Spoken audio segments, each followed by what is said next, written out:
Okay, super. Listen, thanks a million, Padraig, for that great introduction. I'm really happy to be here today. I think this is a fabulous group. I think this idea of the Dublin Transcription Project is really exciting.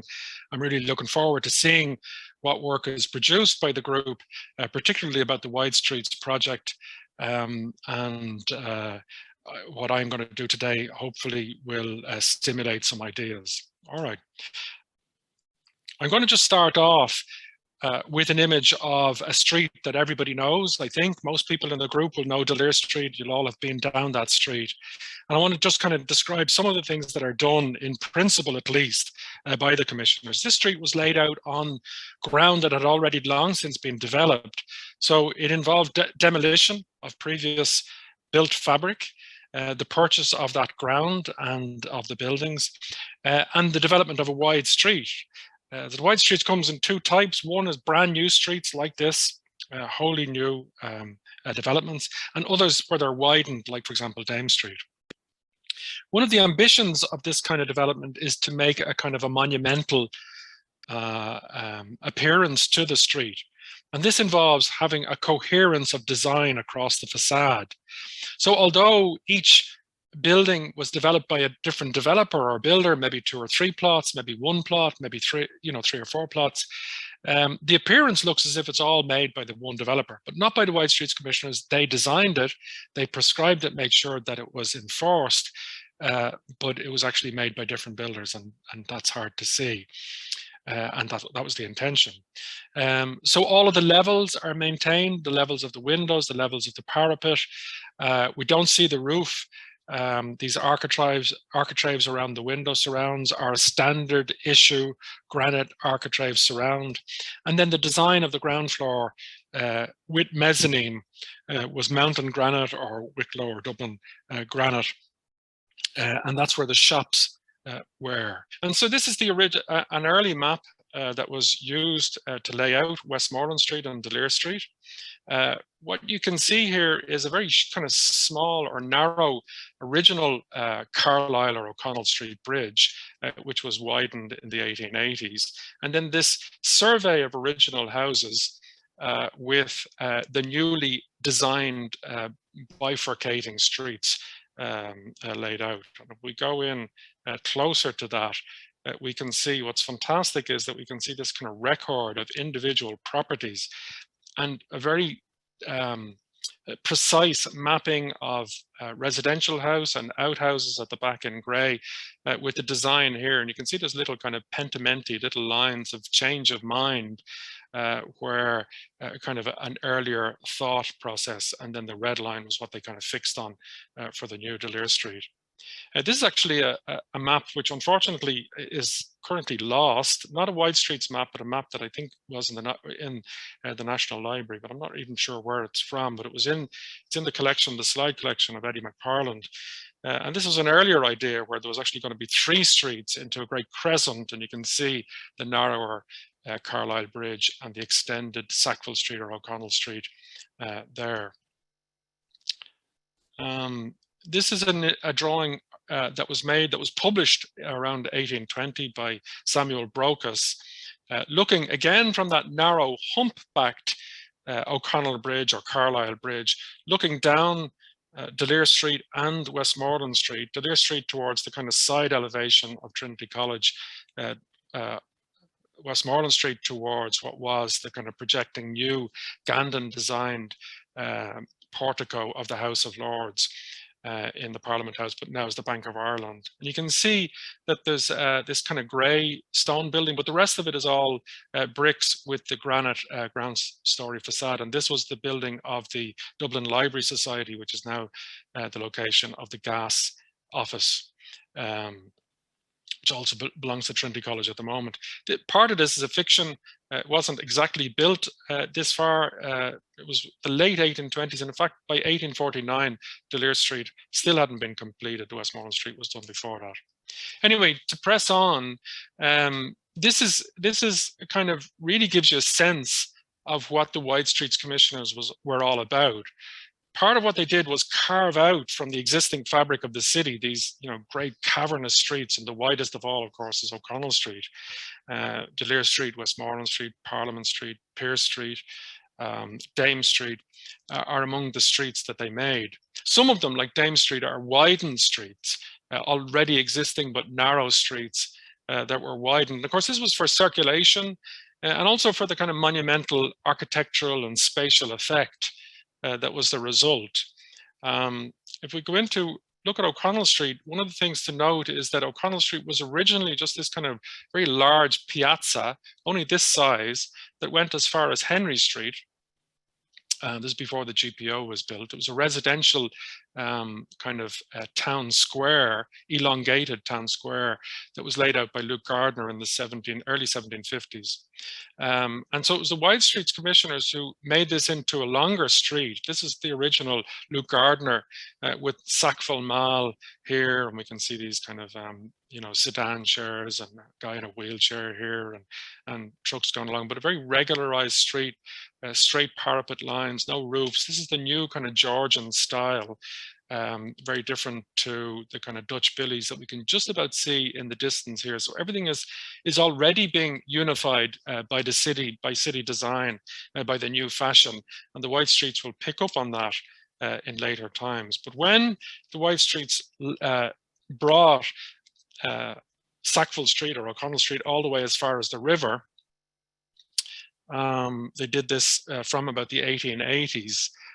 They changed the nature of what was a very kind of upper class gentry and aristocratic street, residential street on the upper levels. There's only one house surviving from this period, unfortunately unused and uncared for at the very end of the street. But you can see that residential nature has changed under the Wide Streets into this much more commercial street with these arcaded ground floor granite shop fronts. This is the prescription given by the Wide Streets Commissioners. You can see 4 upper story levels of apartments, a ground floor of this kind of continuous, relentless kind of barrack-like arcade. You can see that there's a wider arch and a slimmer arch entering into the shop, a wider arch on the side for the shop window, and then another door that actually led up to the apartments. And that kind of orientation or organization can still be found in a lot of the buildings on Dame Street, where you have entrances to the upper level apartments set to the side, and then a kind of a more central entrance in the center. Just notice as well on this, this kind of ornamentation on the last building and the facade. Everything else is very regular, everything very samey. But we just get what's known as a Wyatt window, this kind of tripartite window on the first floor. We call this the ground, and we call this the first floor level at the ends of the facade. And we'll just pick up on that in a moment in another image. So this is an early drawing that was record drawing that was made of Sackville Street, the new extended Sackville Street. And we can see just where later BHS, the Metropole, then BHS, and now Penny's is located on the side of Princess Street. You can see that this was actually put in place, but it didn't survive very long. This is a really great, about 1860, I'm not certain yet, photograph of Sackville Street. And you can see that the original humpback bridge is still in place. That wasn't replaced until the 1880s. So it's a very early record photograph of the street. And some of these arcaded shops are still surviving. Here's an image from the 1850s, only about a decade earlier. And you can see that you can actually match up these shop facades to this drawing that was made by Henry Shaw and published in 1850. So there's lots and lots of visual evidence to kind of corroborate the drawings. And I just want to show that actually, although it's been covered over with this render and lots of changes to the facades here, that this is an original Wide Streets building still surviving with its tripartite Wyatt window. Whatever about of course, all of the shop fronts on the ground floor having disappeared. So we get, there's 2 or 3 different kinds of drawings in the Wide Streets collection, and I'm going to talk about them a little bit more in a moment. We get these elevation drawings, we get plans, and we get maps. and one or two kind of perspective drawings. But you can see here again this kind of prescription. This is for a side street. This is actually for Eden Quay. And so instead of 4 stories over ground floor, we get 3 stories over ground floor. In other words, a 4-story building. There's the shop, the narrow shop entrance doorway with the 2 shop windows slightly wider on either side, and then the entrance to the apartments above. It's quite interesting from the very beginning. People lived in this kind of continental rather than the English style apartment buildings. You get the same thing in Edinburgh, but you don't get much of it in London. People tended to live in single houses, but a lot of people rented single or double or triple floors of buildings and lived over shops, even in the grander streets like Sackville Street. Some of these have survived. This is the really interesting Dublin Steam Packet Company building, now Eden House. Quite run down and neglected, but sometimes benign neglect means that features are saved that would otherwise have been destroyed by developers and by too eager restorers. So that has survived. Here's another really good example from Wellington Quay with its ground floor. Here's the entrance to the apartments above. This should have been, or used to be, the entrance into the shop with the windows on either side. Here's another shop window with the entrance. You see it's been reversed, shop window and entrance up to the apartments above. And that's a building you should look out for on Wellington Quay, a Wide Streets building. Here's another one for which we have a rare original drawing. This is on the corner of Burr Quay and Hawkins Street, and fabulous, interesting drawing where you have both the ground floor plan, very rare actually in the Wide Street. They had very little interest in what was going on behind the facade. They only really wanted to prescribe what the building looked like to the street, how it presented itself to the street, and how you developed the interior was largely your own business. But you can see the side facade here matches this more or less. There's a door has been added later, or at least after this design was made or submitted to the commissioners. And then this entrance here with its facade set on the side. On the opposite corner, this is a pattern that we see all around the Wide Streets Commissioners. It was this fabulous, the Scotch House, public house with its rounded corner. It appears in the short story, The Counterparts. They go in for a pint into the Scotch House in that, and it appears in Dublin, or in Ulysses as well. So a very storied place, unfortunately demolished. But there are a number of these in the city. They had a taste, the Wide Streets, for these kind of rounded corners. This is one where Pearse Street Garda Station would later replace this building. And here's 3 more. One, the National Gallery is up here, so there's a corner down here. The Sweeney's shop, where Leopold Bloom buys his yellow soap, his lemon soap, is just there. This is at the corner of Dorset Street and North Frederick Street, and this is Doyle's Pub at Fleet Street and College Street. So quite a few of these. And then this really lonely, one of my kind of favorite survivals. This is the only house on Dame Street where the ground floor granite arcaded shop front has still survived and still does. And hopefully nothing will ever happen to that. But you can see how in the later 19th century, they demolished these and introduced these great big, much more demonstrative facades to the buildings to generate trade. And because all shops want to look different from the shop beside them, rather than this kind of prescribed sameness that the Wide Streets Commissioners kind of insisted upon. Here's another interesting example from Dame Street. This is a facade designed by Richard Johnson, the brother of the more famous Francis Johnson, who designed the GPO.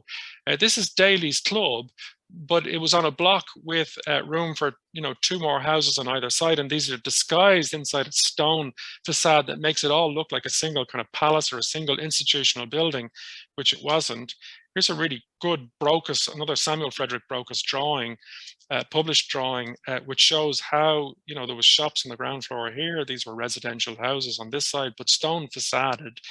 proportions aren't quite right. When we see the bit that actually still survives, we can see here's these pilasters, these ionic pilasters, which are much more elongated and exaggerated for artistic effect in the Broca's drawing. But this is, and then these 2 stories were added in the 20th century above this cornice level, which is here.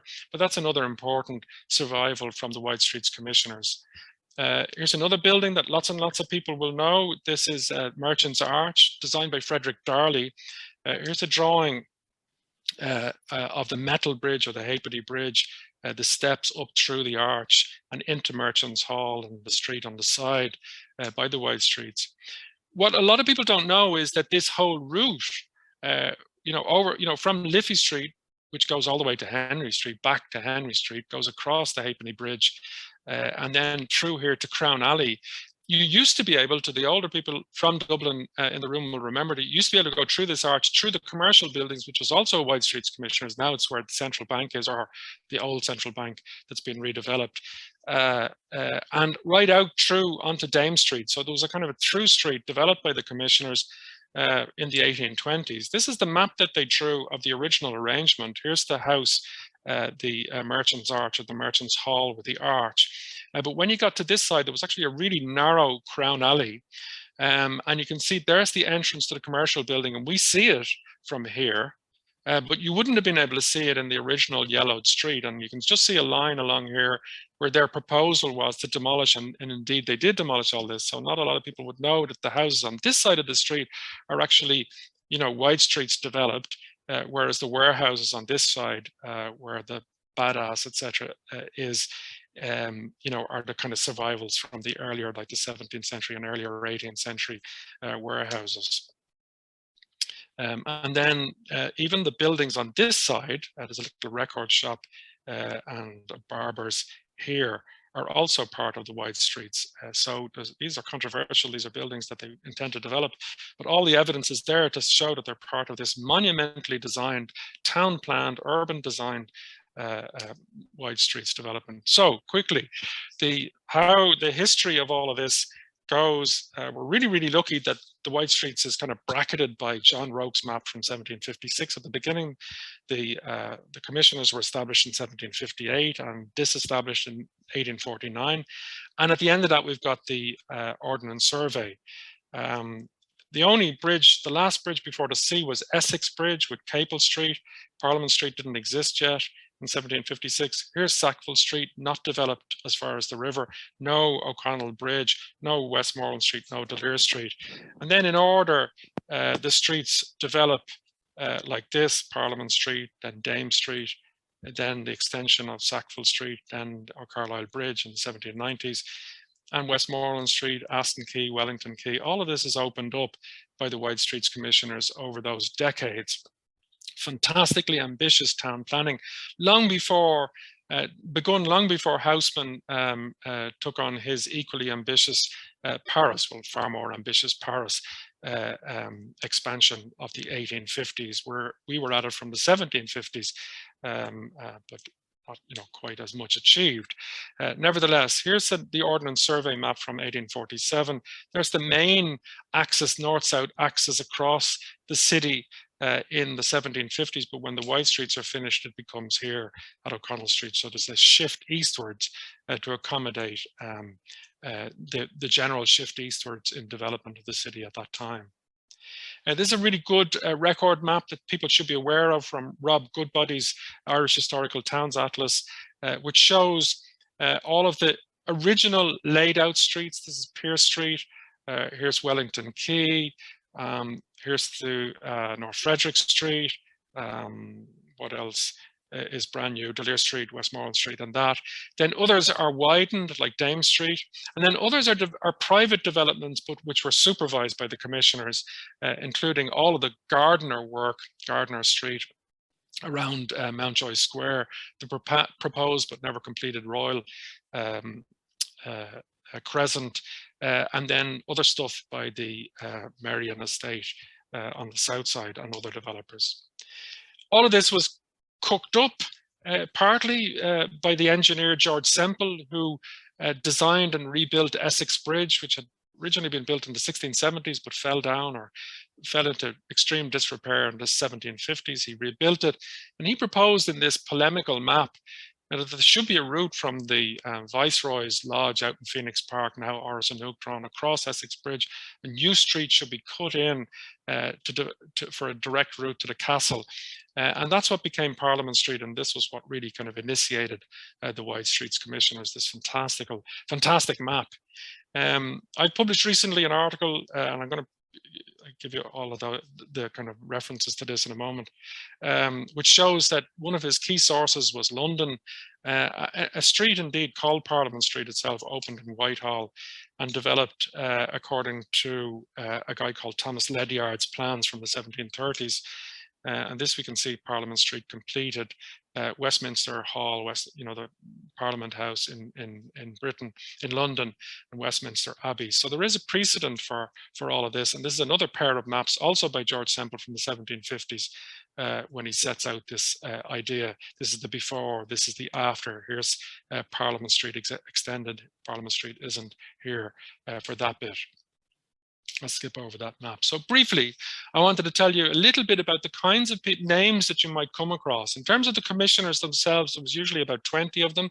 They were mostly MPs up until around 1800. And then for the second half, from about 1800 to 49, you get lots more kind of Dublin city councillors, etc., people from the corporation. So you get these kind of figures like the Earl of Slane, William Burton Cunningham, people like Andrew Caldwell, who had a house on Parnell Square, Frederick Trench, who is probably responsible for North Frederick Street and a lot of the design of Dame Street. And of course, Luke Gardner himself, the second Luke Gardner, was a member of the Wide Streets Commissioners.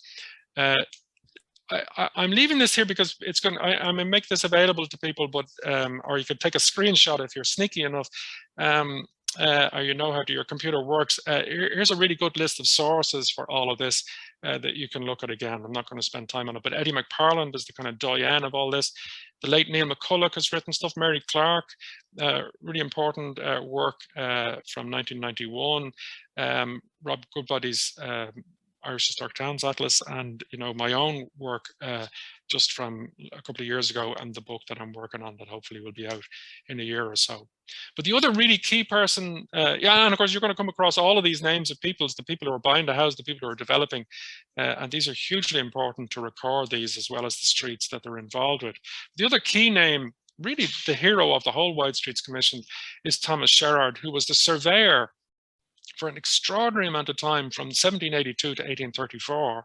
And his son then took over from him, David Henry Sherard, and he was secretary from 1789. And the implication, just by the way, is Sherard Street, called after him.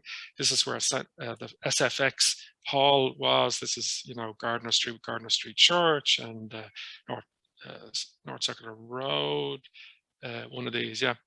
So this is Sherard, right? And this is that street there, and there it is there. But really what's important here, I just want to show you this briefly, because lots of you guys have already seen these, or others are going to be involved. But here's a page from his beautifully pristine handwriting. And to think that these records continued from the same transcriber, the same secretary for 82 to 34, like 52 years.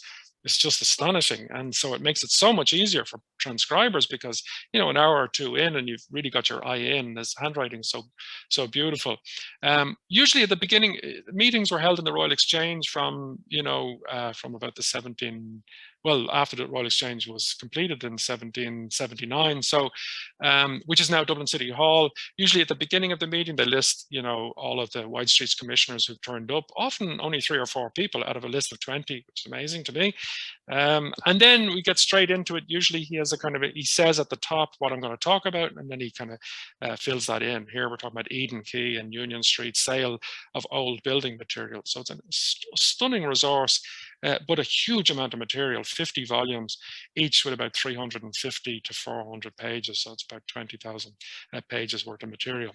Of course, the really great thing about Sherard is the maps that he made for us. I haven't actually ever done a head count, because not all of the maps are signed, and certainly not all of them are dated. But I would say of the about 700 or 800 maps that are left, I'd say about 650 of them are made by Sherard or by his son. This is one of the older maps. This is of Capel Street, Mary's Abbey. We've got places like Cutler's Hall, a little theatre, things that we wouldn't have known even existed without these maps. The Sugar House, of course, the original chapter house of St. Mary's Abbey still survives in underneath all of this, and he doesn't record that, but the Presbyterian Meeting House and the National Bank, which was the original site of the Bank of Ireland before they got the Parliament House after 1800. Sherard made an amazing map called the Great Survey of Dublin, a manuscript map, which unfortunately has completely disappeared. It was made in 1791 to 97, and this in 1891 was reproduced, a fragment of that in the Dublin Builder. But this is the kind of thing that it would have been made up of. Sherard also gave us these kind of larger scale, or sorry, smaller scale but larger extent planning maps. Here's St. Patrick's Cathedral, Kevin Street, Patrick Street, Thomas Street. All of these things were done. This intersection of Thomas Street and Meath Street was opened. You can, all of you guys will know, you've walked along these streets. You know, there's all kinds of butchers here and pubs, and the Clock Pub is across the road here, NCAD. This building was demolished. All of this was opened up by the White Streets and later by Dublin Corporation. Wine Tavern Street was opened up. Here's City Hall, here's Parliament Street. So this is a kind of a planning map that links up the different ideas that they have across the city. Here's another planning map. Westmoreland Street and Delir Street not opened up yet. No such thing as Wellington Quay. There were no quays along here. All of this will be developed by the commissioners. The quay ends at Aston Quay and Crampton Quay. Parliament House hasn't been fully finished yet, but that's its design. The round church still survives. That's all gone. Dame Street was this narrow and becomes wider on this side, but they also plan to cut that back. Plan of Christchurch Cathedral with the original forecourts, which didn't move across the river until the 1790s. That's me almost finished. So this is what I've got about like 2 maps left. This is a map that probably my favorite map in the group. It's a watercolor map. It's made by William Purfield around 1761. It's of Parliament Street, or at least where Parliament Street was going to be built. And it shows the curve of the original city wall, which was demolished in order for the medieval city wall was demolished in this passage in order for Parliament Street to be built. There's a small little projection here, which is a turret on the wall. And it was the location of a printer's house, a woman printer, whose name eludes me just at the moment. I might probably find it here now, number 9. Yeah, Alice Riley, printers. So this is like the amazing thing about these maps, you know, you can just find all this stunning material. And she's recorded, she took over the business of her husband. She was the printer of the Dublin Journal, a really important newspaper at the time from which we got tons of evidence. And so we get this kind of gendered history that we wouldn't know anything about. Women in business, active. She did, you know, she went into partner with somebody else about 10 years later, but this was her own gig. There's the line of the wall. We wouldn't have that if we didn't have this map. We wouldn't know. We don't have any archaeology for that. But other things emerge in later archaeology that is corroborated by these maps. One other map that I really like is this one at the Liffey at Hawkins Street. We looked at the round Scotch house earlier. Yikes. Scotch house earlier that was not yet developed. And this William Sweetman had a sugar house, a huge industry in Ireland in the 18th century, importing part of the slave triangle, the sugar slave triangle that went to Jamaica and Britain and Africa.